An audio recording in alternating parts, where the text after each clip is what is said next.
Assalamualaikum warahmatullahi wabarakatuh.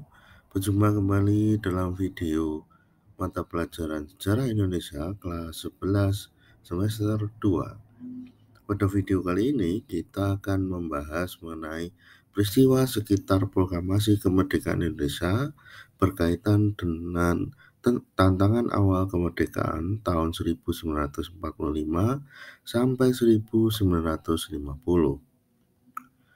Dalam video pembelajaran kali ini, kita akan membahas 3 topik materi. Yang pertama adalah tantangan politik awal kemerdekaan Indonesia.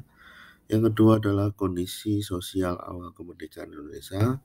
Yang ketiga adalah kondisi ekonomi Indonesia awal kemerdekaan.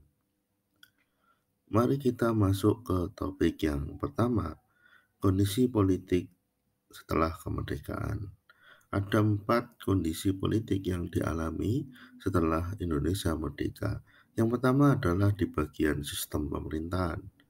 Sistem pemerintahan Indonesia setelah merdeka menggunakan sistem presidensial, yaitu kabinet dibentuk dan bertanggung jawab kepada presiden.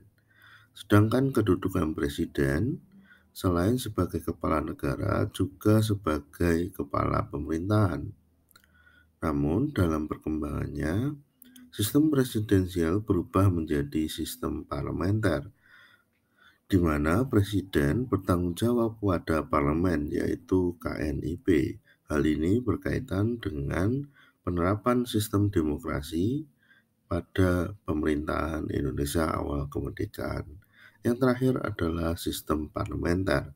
Sistem parlementer ini ditandai dengan terbentuknya kabinet di bawah pimpinan Perdana Menteri.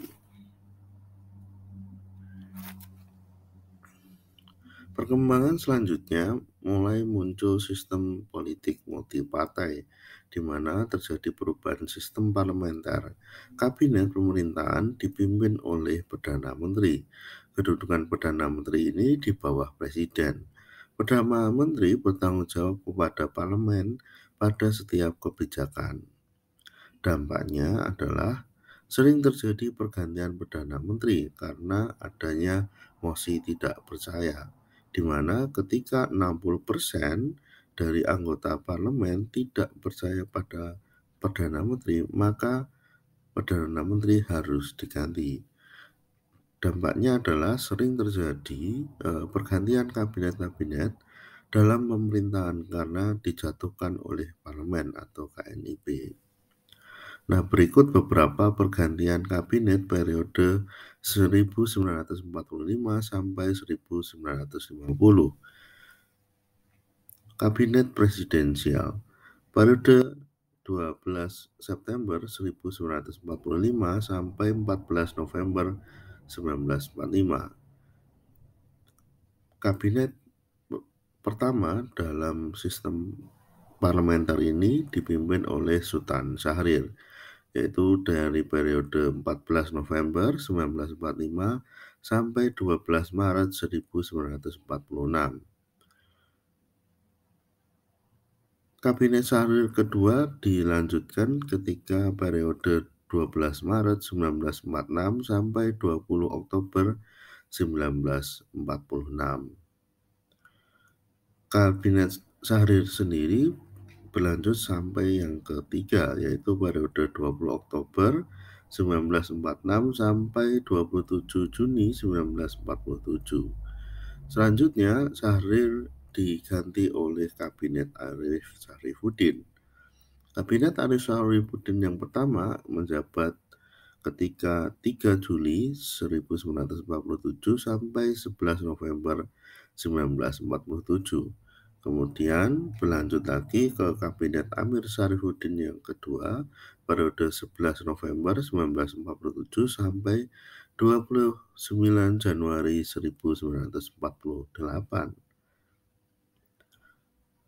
Ketika Amir Syarifuddin mendapatkan mosi tidak percaya, kabinetnya kemudian diganti oleh Kabinet Hatta, di mana Kabinet Hatta yang pertama periode adalah 29 Januari 1948 sampai 4 Agustus 1948. Namun selama periode Kabinet Hatta ini terjadi agresi militer sehingga dibentuklah Kabinet Darurat atau Pemerintahan Darurat Republik Indonesia di Sumatera.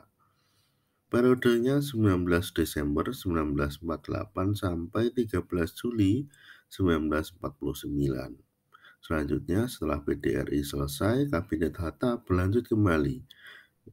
Periode 4 Agustus 1949 sampai 20 Agustus 1949. Kondisi sosial. Kondisi sosial yang dialami Indonesia ketika setelah kemerdekaan yaitu mulai dibentuklah Komite Van Aksi Menteng 31. Tugasnya adalah merencanakan untuk mengerahkan massa dalam rapat besar di lapangan Igada. Tujuannya adalah selain agar pemimpin Republik Indonesia berbicara langsung di hadapan mereka, juga dalam rangka persiapan merebut kekuasaan dari tangan Jepang supaya kedaulatan RI dapat ditegakkan. Nah, rapat besar Ikada sendiri berlangsung pada 19 September 1945 di lapangan besar Ikada untuk memperingati 1 bulan proklamasi kemerdekaan. Nah, kondisi sosial yang dihadapi selanjutnya adalah perebutan kekuasaan yang terjadi pergolakan di beberapa daerah. Sebagai contoh, pada bulan September 1945 di beberapa karesidenan di Jawa menyatakan diri sebagai bagian negara pemerintah Republik Indonesia. Seluruh instansi yang sebelumnya dikuasai Jepang berhasil direbut termasuk persenjataan. Contohnya di Bandung, para pemuda aktif bergerak merebut Pangkalan Udara Andir dan pabrik senjata artileri konstruksi Winkel, sekarang Pindad, pada tanggal 17 Oktober 1945. Kejadian serupa juga terjadi di Yogyakarta, yaitu sejak tanggal 26 September 1945, secara serentak terjadi perebutan kekuasaan. Komite Nasional Indonesia Daerah Jogja mengumumkan bahwa kekuasaan berada pada pemerintahan Republik Indonesia. Selain di Jogja juga terjadi di Semarang pada tanggal 14 Oktober 1945, para muda bermaksud memindahkan 400 orang tawanan Jepang atau veteran Angkatan Laut dari pabrik gula Cepiring menuju ke penjara Bulu di Semarang. Tetapi di tengah perjalanan, para tawanan melarikan diri dan bergabung ke Kidukutai di Jatingaleh Batalion setelah di bawah pimpinan Mayor Kidu.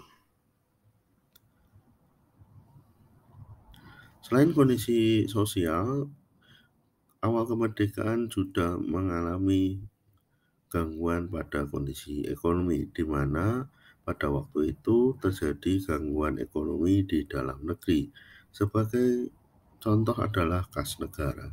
Kas negara ketika awal kemerdekaan masih kosong karena belum ada cadangan devisa atau pendapatan negara yang berarti. Selain kas negara yang kosong, Indonesia harus dihadapkan dengan inflasi keuangan. Inflasi mata uang terus melambung tinggi karena banyak beredar berbagai jenis mata uang yang tidak terkendali, seperti mata uang Jepang, mata uang yang dikeluarkan The Java Bank, dan mata uang Nika. Untuk mengatasi masalah itu, akhirnya Indonesia mengeluarkan mata uang ORI, yaitu Uang Republik Indonesia, pada bulan Oktober 1946 atas inisiatif Muhammad Hatta. Kondisi ekonomi juga mengalami gangguan dari luar negeri, yaitu ancaman dari Belanda. Tindakan Belanda melakukan blokade perdagangan dengan kapal-kapal perangnya terhadap pelabuhan-pelabuhan penting di Indonesia, sehingga banyak barang-barang atau komoditas perdagangan tidak dapat diekspor dari negara lain. Dan sebaliknya, barang-barang perdagangan dari luar negeri pun tidak bisa masuk ke Indonesia. Peristiwa itu dikenal sebagai blokade Laut Jawa. Blokade laut yang dilakukan oleh Belanda pada negara Indonesia dimulai pada bulan November 1945. Blokade ini adalah perintah Belanda untuk menutup pintu masuk perdagangan Indonesia. Tujuannya adalah untuk melemahkan pemerintah Indonesia yang baru merdeka. Kondisi ekonomi selanjutnya yaitu pemerintah menyelenggarakan konferensi ekonomi. Fungsinya adalah untuk meningkatkan produksi, distribusi, bahan makanan, masalah sandang, serta persoalan status administrasi perkebunan milik asing. Hasilnya adalah dengan menerapkan sistem ekonomi sentralistik. Sistem ekonomi sentralistik adalah sistem ekonomi di mana peran pemerintah sangat dominan dan berperan dalam mengendalikan perekonomian pada awal kemerdekaan. Di antaranya adalah bahan makanan. Bahan makanan akan ditandatangani oleh pemerintah secara sentral dalam wadah Badan Pengawasan Makanan Rakyat, yang kemudian menjadi bahan persediaan pembagian bahan makanan atau PPBM. Di bidang perkebunan, semua perkebunan tanpa terkecuali akan diawasi oleh pemerintah untuk meningkatkan produksi. Langkah selanjutnya adalah membentuk Badan Perencanaan Ekonomi Planning Board. Economy Planning Board adalah badan perencanaan ekonomi yang dibentuk pada tanggal 19 Januari 1947 atas inisiatif Menteri Kemakmuran Dr. Aga Abdul Ghani. Tugasnya adalah membuat perencanaan pembangunan ekonomi untuk jangka waktu 2-3 tahun yang disepakati, rencana untuk jangka waktu 2 atau 3 tahun yang disepakati menjadi pembangunan 10 tahun. Tujuannya adalah badan ini untuk menasionalisasi semua cabang produksi yang telah ada dengan mengubah ke dalam bentuk badan hukum. Program nasionalisasi. Program nasionalisasi yang pertama adalah badan milik negara. Semua bangunan umum, perkebunan, industri yang telah ada sebelum perang menjadi milik negara. Bangunan umum seperti Vita milik asing dinasionalisasi dengan pembayaran ganti rugi selanjutnya. Bangunan Jepang akan disita sebagai ganti rugi terhadap Indonesia, sedangkan perusahaan asing lainnya dikembalikan kepada yang berhak sesudah dilakukan perjanjian Indonesia dengan Belanda. Langkah selanjutnya untuk mengatasi kondisi ekonomi yang terganggu yaitu dengan melakukan plan Kasimo. Mr. Kasimo yang waktu itu menjabat sebagai Menteri Persediaan Makanan Rakyat menghasilkan rencana produksi 5 tahun, yaitu berisi anjuran untuk memperbanyak kebun bibit dan padi unggul, persatuan tenaga ekonomi sebagai wadah para pengusaha swasta yang didirikan sejak zaman Jepang dan digiatkan kembali. Pemerintah juga mendorong para pengusaha swasta untuk ikut serta dalam perkembangan ekonomi nasional. Yang terakhir adalah mendirikan Bank Negara Indonesia. Pada tanggal 1 November 1946, didirikan Bank Negara Indonesia atau BNI yang berfungsi untuk menjaga nilai tukar rupiah serta valuta asing yang ada di Indonesia. Demikian video pembelajaran kali ini. Terima kasih sudah menyimak. Apabila ada kekurangan saya mohon maaf. Sampai jumpa dalam video pembelajaran selanjutnya. Assalamualaikum warahmatullahi wabarakatuh.